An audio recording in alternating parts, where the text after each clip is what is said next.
कारण की उद्या जे आहे, उद्याचे नगरसेवक तुम्ही होऊ शकता, उद्याचे आमदार तुम्ही होऊ शकता, उद्याचे खासदार देखील होऊ शकता, मंत्री देखील होऊ शकता आणि पुढचे मुख्यमंत्री देखील आपणच होऊ शकता. म्हणून आपण ही संधी जी आहे, आणि आपल्या पक्षामध्ये अगोदरच आम्ही सांगितलेलं आहे की जो मेहनत करेल त्याला संधी दिली जाईल.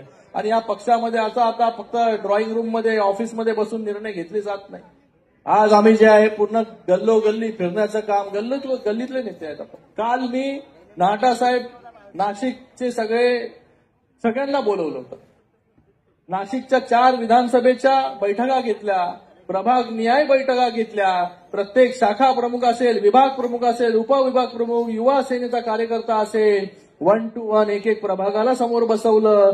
सकाळी 12 वाजता दुपारी बैठक चालू झाली, रात्री 8 वाजता ती बैठक संपली. 8 तास सलग जे आहे हे 4 विधानसभेच्या बैठका घेतल्या, जेणेकरून एक बाबा त्या कार्यकर्त्याला वाटत असतो तो इतके वर्ष काम करतो शिवसेनेसाठी, झेंडा जो आहे तो खांद्यावर घेऊन जो आहे तो मिरवत असतो आणि एक अभिमान असतो त्याला आपल्या नेत्याबद्दलचा.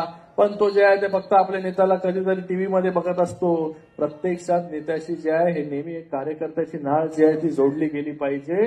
त्या अनुषंगाने आम्ही जे आहे हे कधीच घरी बसून जे आहे ते कधी नाहीतर ऑनलाईन मध्ये पद्धत निघाली होती फक्त ऑनलाईन चर्चा, पण आम्ही जे आहे फेसबुक लाईव्ह आणि आम्ही लोक जे आहे ते फेस टू फेस लाईव्ह,